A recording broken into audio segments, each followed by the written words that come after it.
My husband survived cancer but refused to ever work again, leaving me to drown in medical debt while he guilted me with threats of telling everyone I was abandoning a cancer survivor. Until one day, I showed him what real abandonment actually looked like.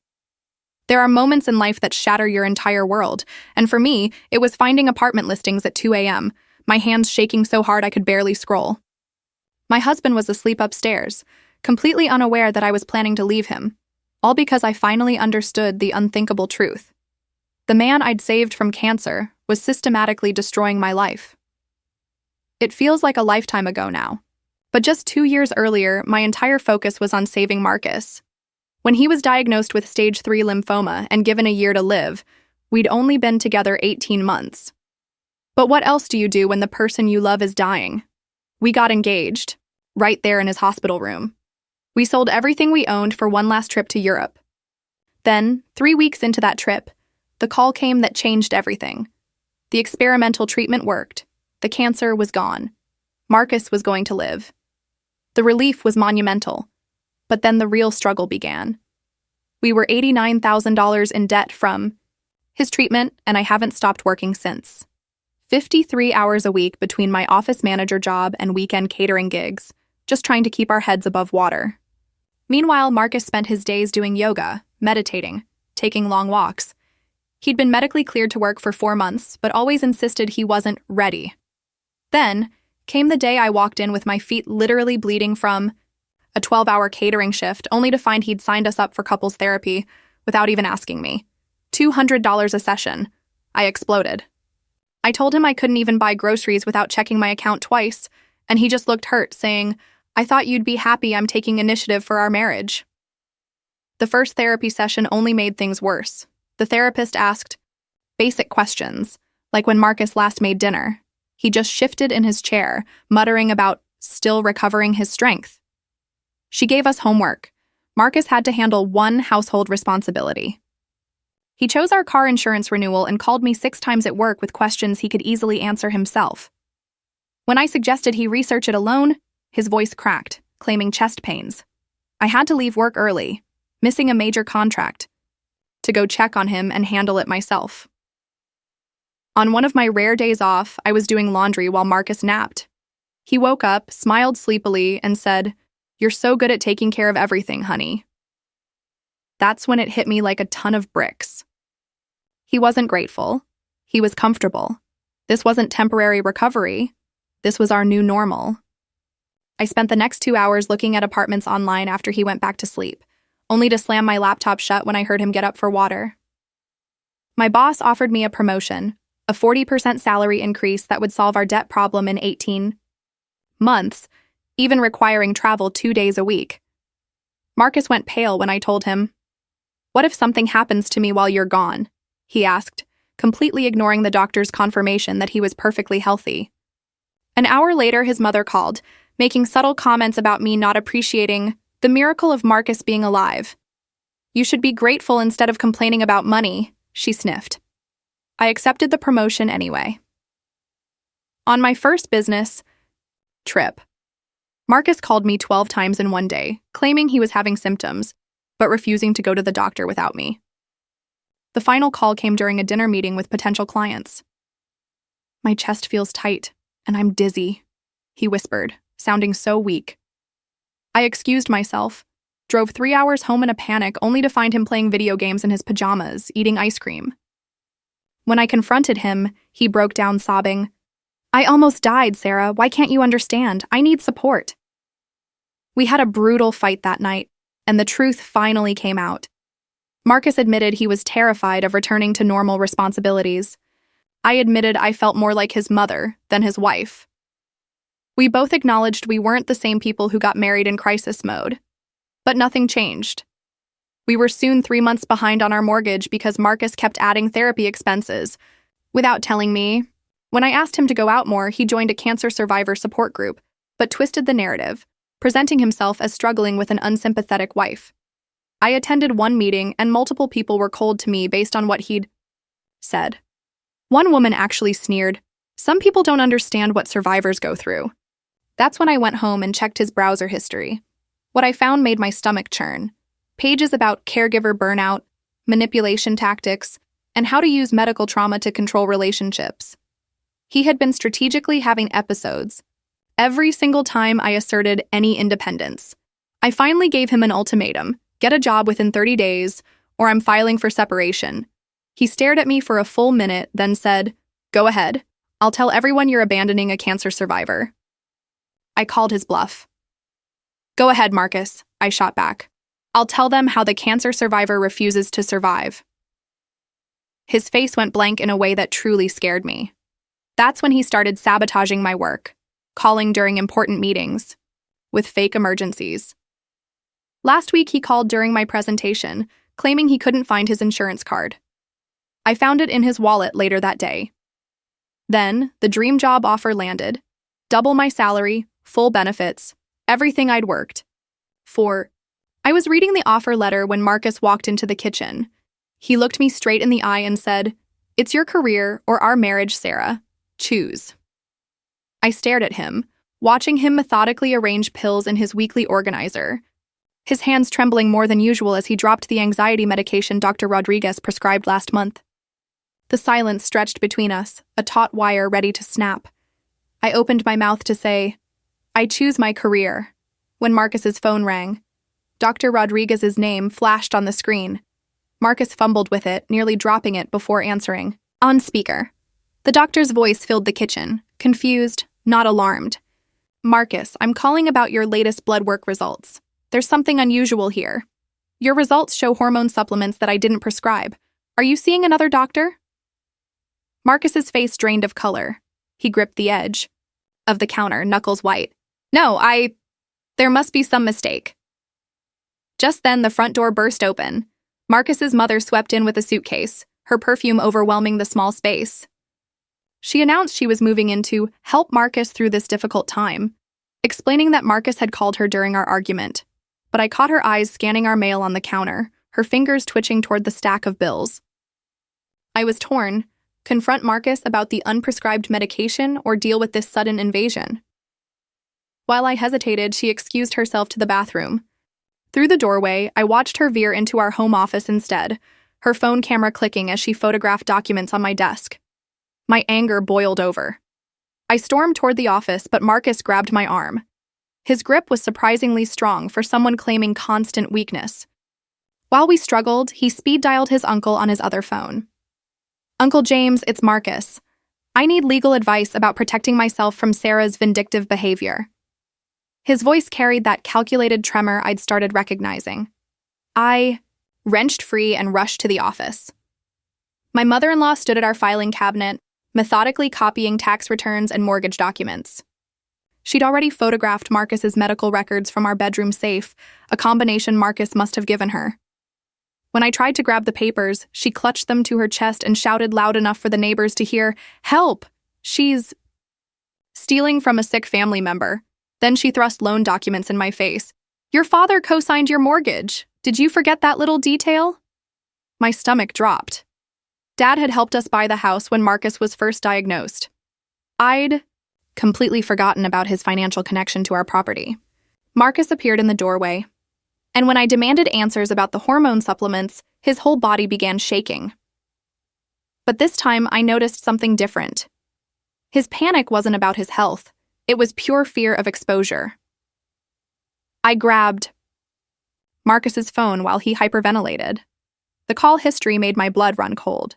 Months of calls to pharmaceutical companies, insurance investigators, and medical billing specialists. Some conversations lasted over an hour. In our bedroom, I found what Marcus called his medical emergency recording device. Playing back the files revealed something far worse than I'd imagined. He'd been recording my conversations with my father about his treatment, dating back to his initial diagnosis. But the recordings focused on discussions about insurance, claims, medical expenses, and family finances, not medical emergencies. I confronted Marcus with the device in my hand. He collapsed onto the bed, sobbing. "I was protecting the family from something worse. You don't understand what's really happening." His mother returned from the kitchen with a glass of water, playing the concerned parent, but I noticed she'd slipped our mortgage documents into her purse. The next morning, my father called, asking for Marcus's help with his own insurance claims. Dad had been diagnosed with prostate cancer 6 months ago, something I'd been too overwhelmed to fully process. He needed Marcus to help navigate the medical billing, mazed because Marcus had become an expert during his own treatment.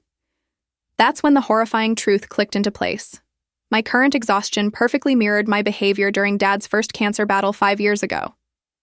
The same symptoms, the same timeline, the same financial strain. Marcus had been there for both, watching and learning. My phone buzzed with notifications from our family WhatsApp group. Marcus had been sharing my private messages with extended family members for months, painting himself as the victim of an unsupportive wife. Aunts and cousins I barely spoke to were suddenly offering opinions about our marriage. I spent the afternoon investigating, and what I found made me physically sick.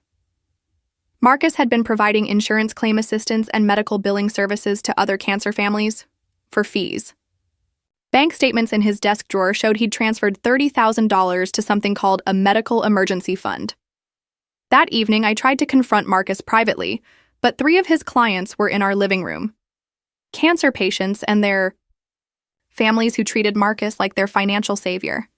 They glared at me as I entered, clearly viewing me as the villain trying to stop their hero. One elderly woman clutched Marcus's hand, tears in her eyes, thanking him for saving her from bankruptcy. My best friend, Catherine, called later that night. Her voice was strained as she revealed Marcus had approached her husband about investment opportunities in medical technology. "He said your marriage gave him credibility in the medical community," she explained. "We almost gave him $20,000. The cancer support group meeting that week was even worse. When I walked in, conversation stopped. These people had given Marcus access to their medical records, insurance information, financial details. He was their unofficial financial advisor, and they saw me as the threat to their survival. Marcus's lie about a doctor's appointment the next day fell apart when I called the office. But the truth was worse. He'd been meeting with an insurance investigator who was tracking fraudulent claims in our area. The receptionist let slip that Marcus had been very cooperative during multiple meetings. My college roommate Kathy reached out through Facebook. Marcus had offered to help with her mother's medical bills in exchange for tax-deductible donations to his nonprofit. She'd almost signed the papers before her husband got suspicious. Our neighbor Shaimi invited us to a celebration dinner for his remission. Marcus spent the entire evening networking.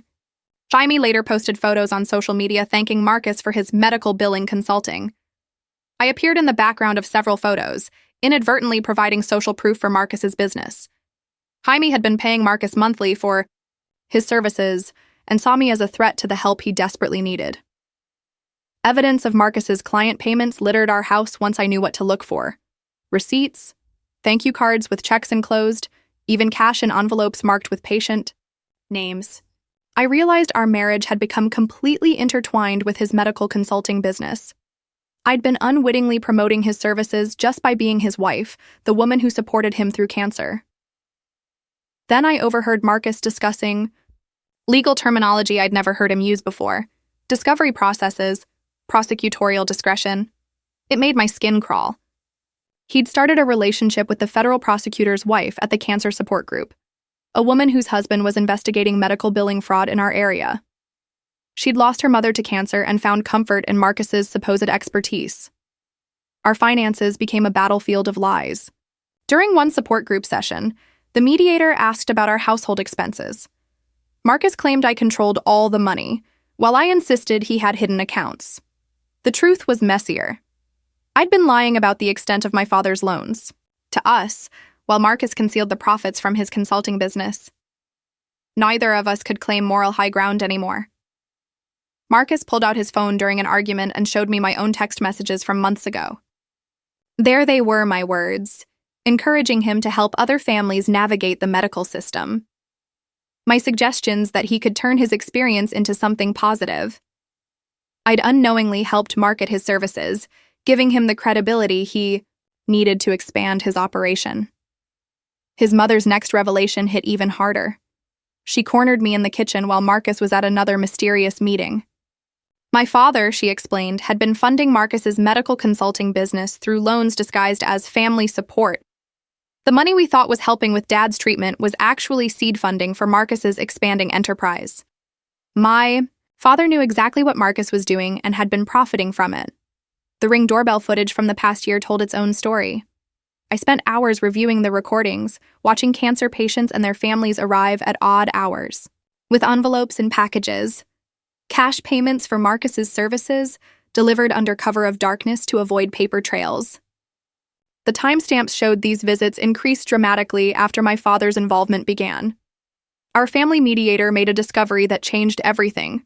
While reviewing financial documents for our separation, she found my father's signature on insurance claims that weren't his.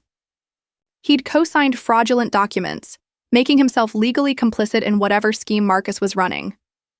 The mediator's face went pale as she explained the federal implications.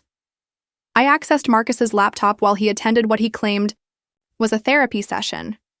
The financial records made me physically sick.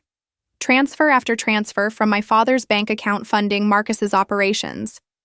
My dad hadn't just been a victim needing help with medical bills. He'd been Marcus's silent partner all along, using his legitimate cancer diagnosis to lend credibility to their scheme. My father's LinkedIn profile had even been updated 6 months ago to include medical billing consultant in his experience section. The timing matched perfectly with Marcus's client expansion. They'd been building this together, using our family's medical trauma as the foundation for something much darker. During my next therapy session, my therapist revealed something that made my blood run cold. Marcus had scheduled sessions with her months ago, not to discuss our marriage, but to create a paper trail about protecting me from my father's criminal liability. He'd been planning for this moment, preparing alibis and documentation to shift blame when everything collapsed. I tried to record Marcus during one of our confrontations, hoping to gather evidence, but he was ready. He played a recording he'd made of my father during one of their planning meetings. My dad's voice filled the room, discussing profit margins and client acquisition strategies. Marcus's expression was triumphant as he watched me realize the depth of my father's involvement. The cancer support group descended into chaos over Marcus's services. Families who'd been waiting for his help began fighting over who would get assistance first. An elderly couple accused a younger patient of jumping the queue. The meeting devolved into shouting matches about who deserved help more, who could pay more, who was sicker. Marcus sat in the center of it all, playing the reluctant hero, overwhelmed by demand. My dream job offer evaporated with a single phone call. The HR director's voice was cold as she explained they'd received an anonymous tip about my family's involvement in a federal investigation. They couldn't hire someone under that kind of scrutiny. My dream job, my chance at financial independence, gone because someone wanted me trapped in this mess. I started spending evenings following Marcus, trying to understand the full scope of his activities. He led me to my father's house, where I watched through the basement window as they worked side by side, surrounded by medical billing files and client payment records. My father moved with an energy I hadn't seen since his diagnosis, animated by the thrill of their profitable enterprise. The truth about my father's cancer treatment emerged slowly. His medical records, which I finally accessed, showed his treatment had been more extensive and expensive than he'd told me. He'd exaggerated costs to establish credibility with other cancer families, using his genuine diagnosis as a calling card for the consulting business. Marcus made his ultimatum clear during a particularly vicious argument. He would protect my father from prosecution, ensure the investigators focused only on him, but only if I dropped the divorce proceedings. The choice was simple: my freedom or my father's. He knew exactly which buttons to push, which family loyalties to exploit. My refusal to cooperate meant watching my father's life unravel. Federal investigators arrived at his house with warrants. They carried out boxes of documents while neighbors watched from their windows.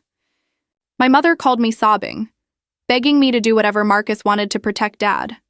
But I couldn't go back to that life. Couldn't pretend everything was fine while they destroyed other families. The revelation that Marcus was never the mastermind hit me during a meeting with investigators. They showed me evidence dating back 3 years. My father had started the medical billing assistant service legitimately, helping families navigate insurance claims. But somewhere along the way, he'd crossed into fraud. Marcus's cancer diagnosis had been the perfect opportunity to expand, using a younger man's story to build trust with desperate families. My father's manipulation went deeper than I'd imagined. The investigators showed me coaching emails he'd sent Marcus, teaching him how to appear unstable and needy. Every panic attack, every medical emergency, every manipulation tactic, my father had orchestrated it all to keep me distracted while they built their business. Marcus had been a willing student, but my father was the teacher. My mother faced an impossible choice when investigators offered her a deal: testify about the business operations or face charges as an accessory. She chose my father, as I knew she would. Her loyalty meant I lost not just financial support, but my entire family structure.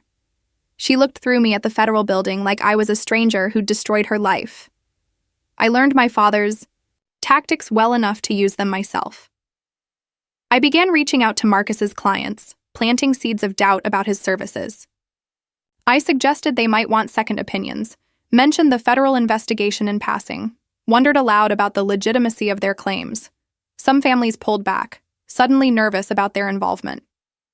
My meeting with the federal prosecutor required careful preparation.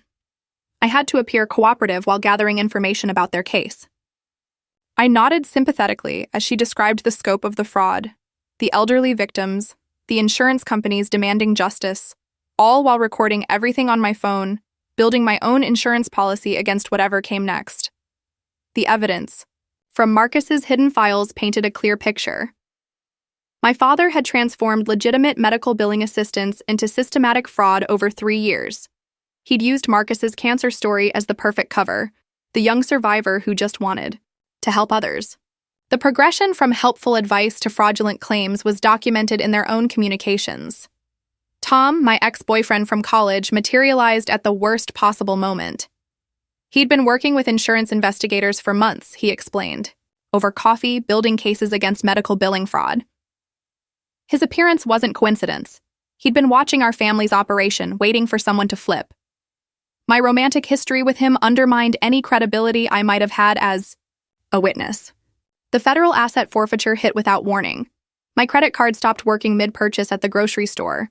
Bank accounts frozen, investment accounts locked. Everything connected to the fraud proceeds became untouchable. Meanwhile, my father had clean accounts the investigators hadn't found yet, leaving me homeless while he maintained the family home bought with tainted money.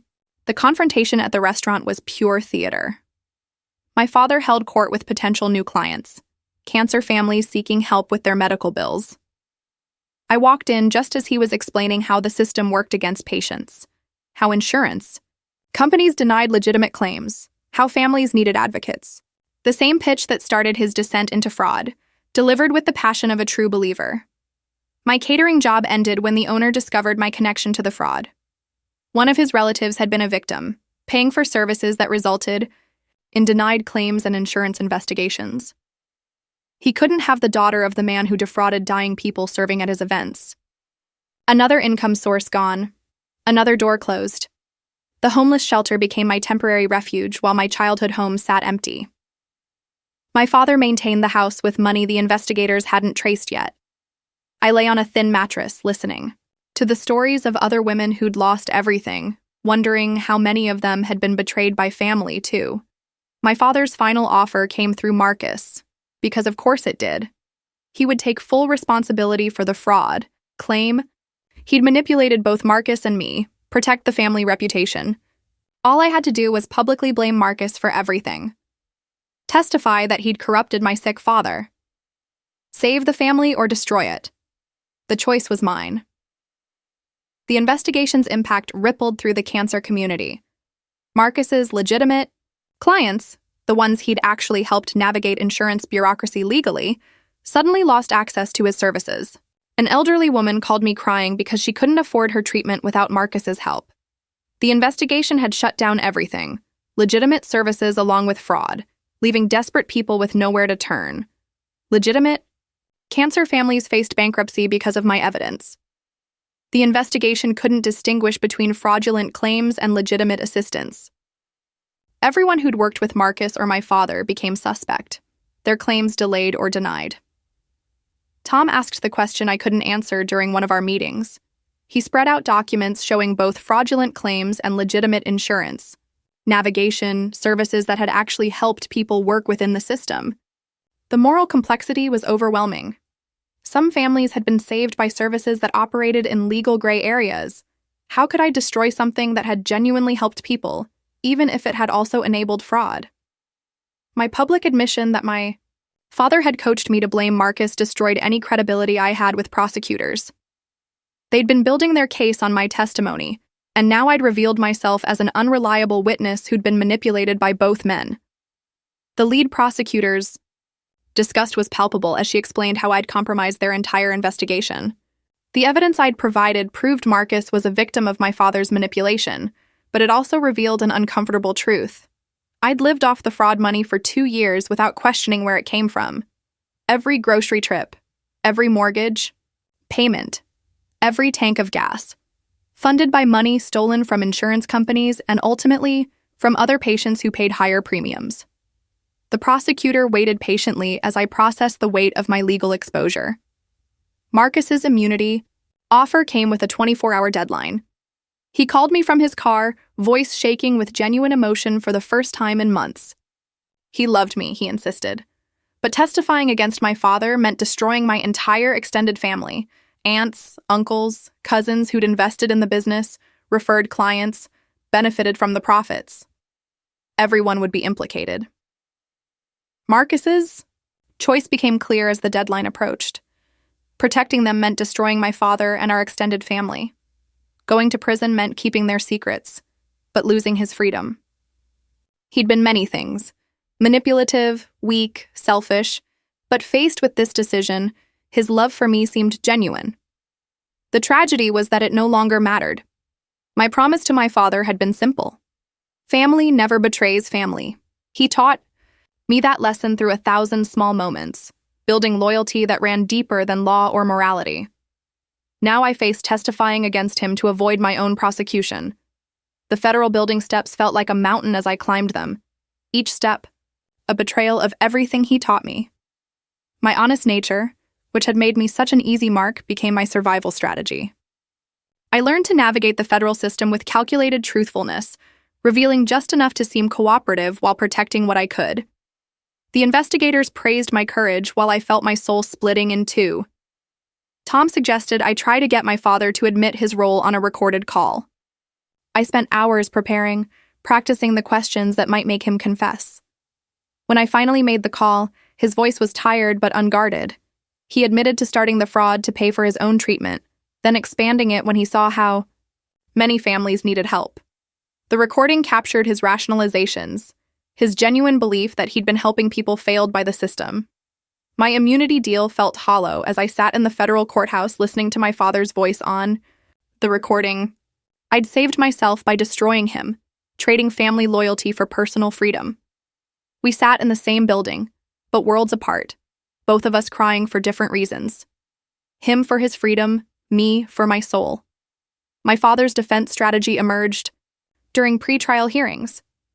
His lawyer painted me as the mastermind who'd used 2 sick men, my husband and my elderly father, as pawns in my scheme. The narrative was compelling enough that even I almost believed it. Maybe I had been complicit, in ways I couldn't admit, benefiting from their crimes while maintaining plausible deniability. Everything hinged on Marcus's testimony about who had recruited whom into the fraud scheme. The prosecution needed him to establish the timeline, prove my father was the originator rather than another victim. Marcus held all our fates in his hands, the weak man I'd dismissed now wielding the power to destroy or save us all. The medical investigator's revelation about my father's fake cancer charity hit me during a routine document review. She spread out tax forms across the metal table, pointing to signatures I recognized as my own. My father had created a nonprofit called Family Medical Support Foundation to launder the fraud proceeds, and I'd signed incorporation documents, thinking they were for a family medical expense fund. The investigator showed me donation records for cancer families who had given money to the charity, believing it would help other patients. Instead, the funds went directly to my father's accounts. My name appeared on every fraudulent tax document as secretary of the organization. The investigator's expression remained neutral as she explained how this made me legally liable for tax fraud on top of the medical billing charges. I examined my own tax returns from the past 3 years. There it was, unreported income from the fake charity, listed as consulting fees. My accountant had questioned it once, but my father assured me it was legitimate reimbursement for helping with administrative tasks. The paper trail showed deposits matching the charity's withdrawals, creating an undeniable connection.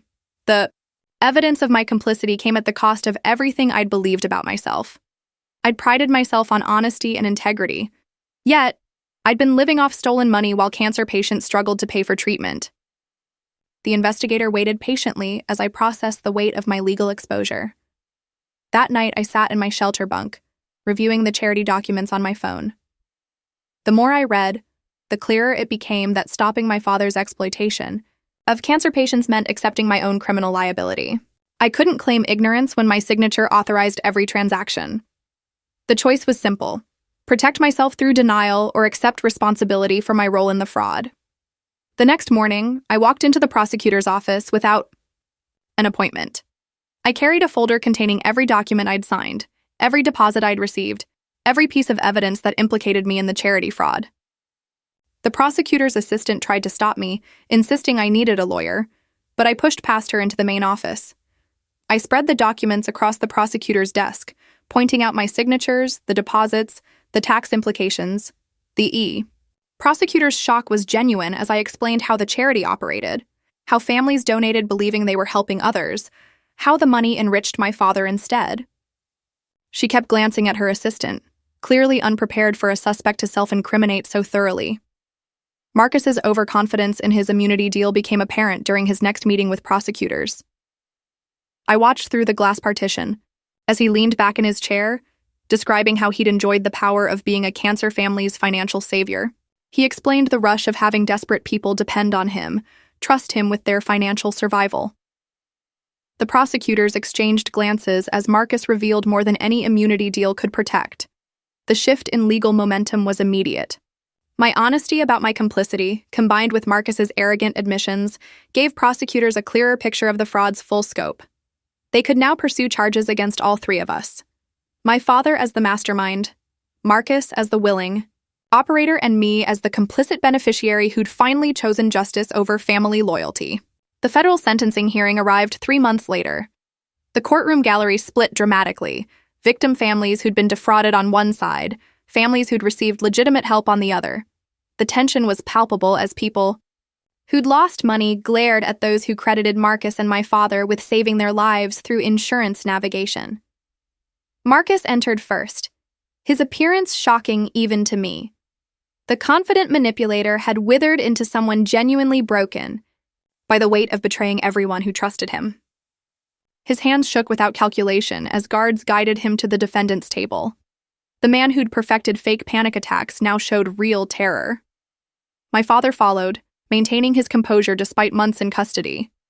He nodded to supporters in the gallery, still playing the role of misunderstood advocate. Only when he saw me at the prosecution table did his facade crack. The betrayal in his eyes cut deeper than any angry words could have. I took my seat between them, the three of us forming a triangle of mutual destruction. We'd each betrayed the others in different ways, each choosing self-preservation until that choice became meaningless. The physical toll showed on all of us: weight loss, premature aging, the exhaustion of fighting both the law and each other.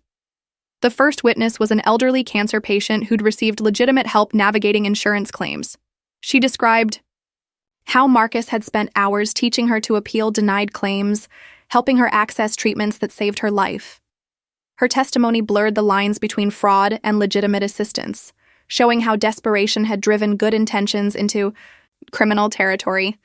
The prosecutor presented medical billing records and client payment logs showing the pattern clearly. What began as legitimate insurance navigation services had gradually included fraudulent claim assistance. The progression was documented in emails between my father and Marcus discussing how to enhance claims to ensure approval. Each enhancement moved further from truth into outright fraud. My father's breakdown came during his allocution. He admitted exaggerating his cancer severity to establish credibility, then being unable to help other families through legitimate means alone. His voice cracked as he described watching families lose homes to medical debt, children orphaned by treatable cancers their parents couldn't afford to fight. The fraud had started as desperation to help when the system failed. The judge's expression remained impassive through 3 days of testimony showing both harm and help. Elderly. Victims described losing life savings to fraudulent services. Other families credited the defendants with saving their lives through insurance expertise. The moral complexity was undeniable, criminal acts that had sometimes produced genuine good.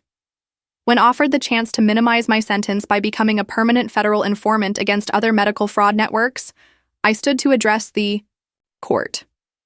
I explained that I wouldn't spend my life betraying desperate people seeking help with medical costs. I'd accept responsibility for my choices without becoming a career informant. The prosecutor's frustration was evident, but I'd made my decision. The sentences reflected our different levels of guilt. Marcus received 2 years probation with community service, a recognition that he'd been manipulated despite his willing participation. My father got 5 years in federal prison, the price of masterminding the scheme. I received 2 years imprisonment, acknowledging my complicity while recognizing my eventual cooperation. The family fracture was immediate and permanent. Half our extended family viewed us as heroes who'd helped cancer patients when the system failed them. The other half saw us as criminals who'd exploited the desperate. Cousins stopped speaking to each other. Aunts chose sides.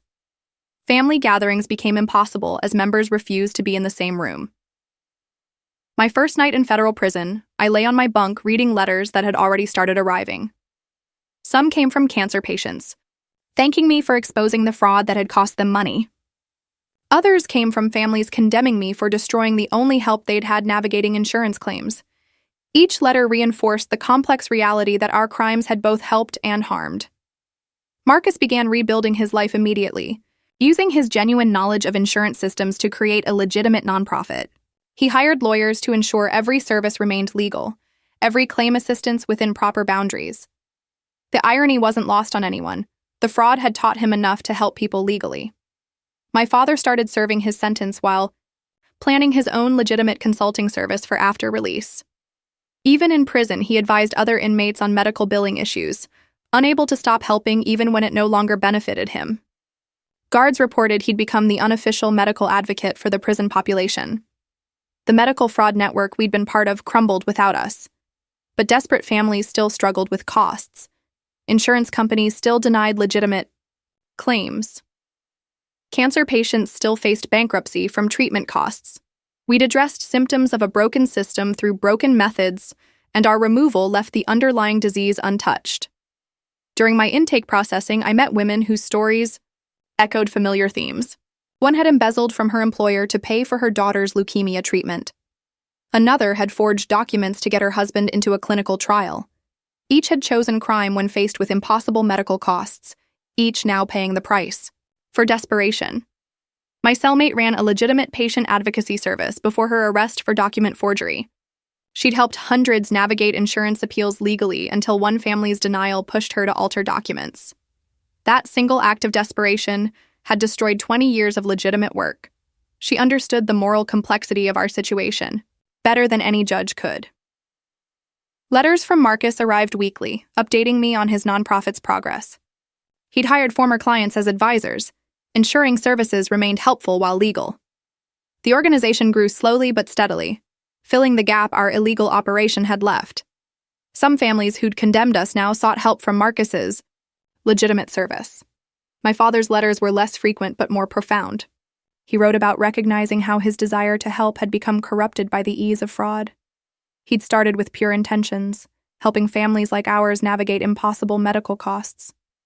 Somewhere along the way, the means had overshadowed the ends until fraud became routine.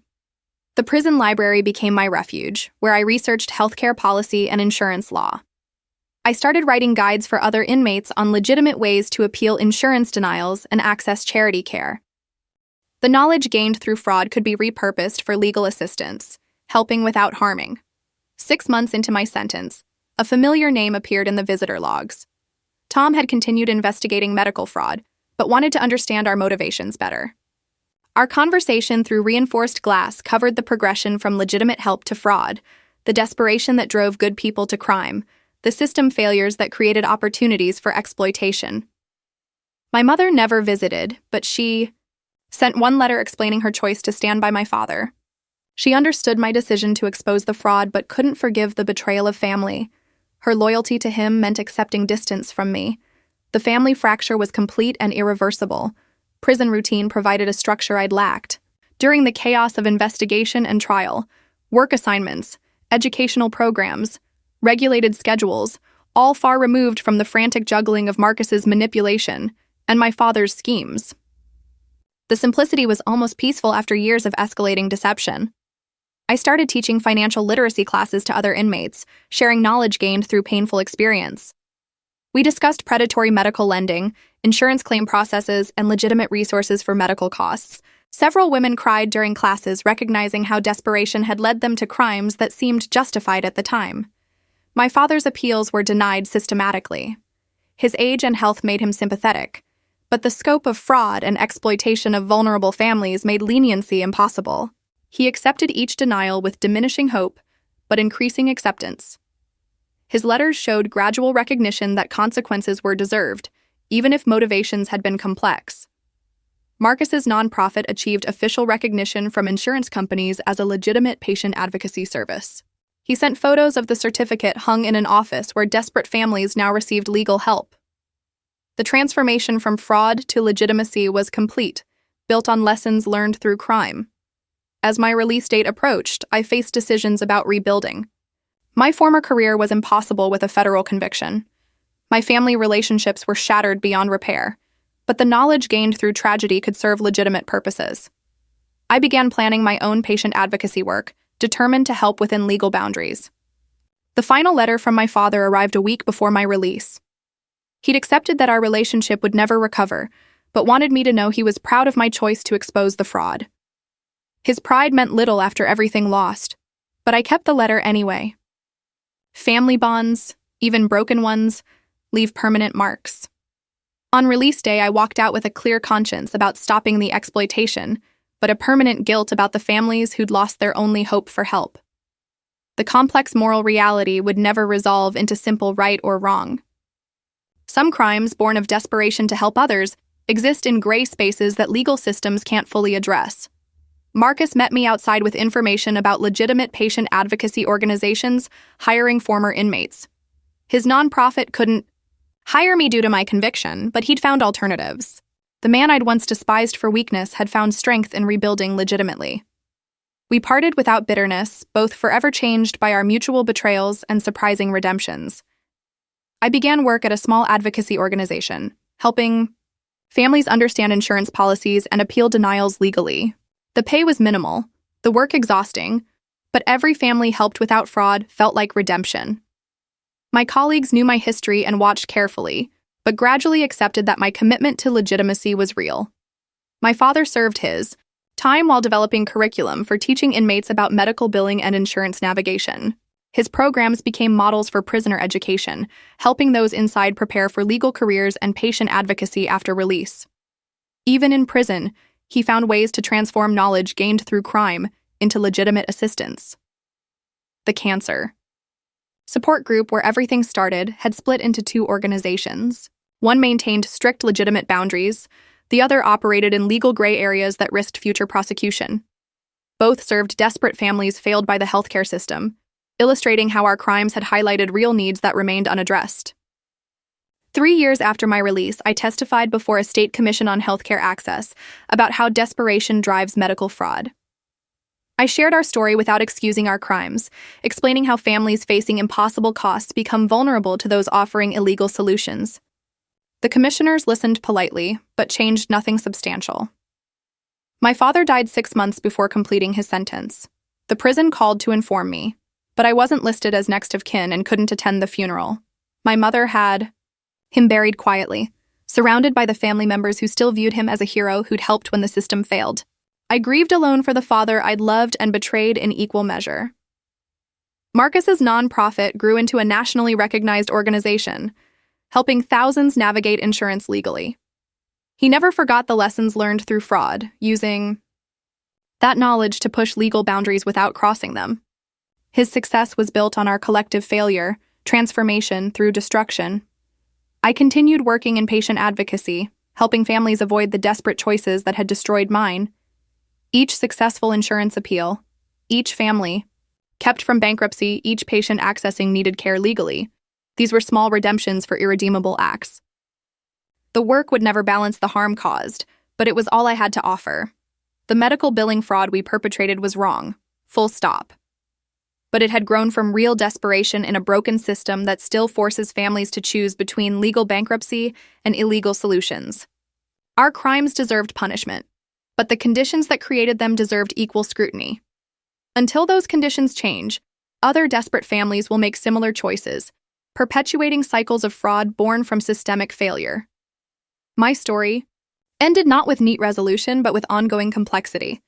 Prison for crimes committed, work toward legitimate help, acceptance that some moral stains never wash clean. The families we'd helped and harmed continued their own struggles with medical costs. The system that created opportunities for our fraud remained largely unchanged. Justice was served, but the deeper injustices that drove our crimes persisted, waiting to ensnare the next desperate family seeking help at any cost.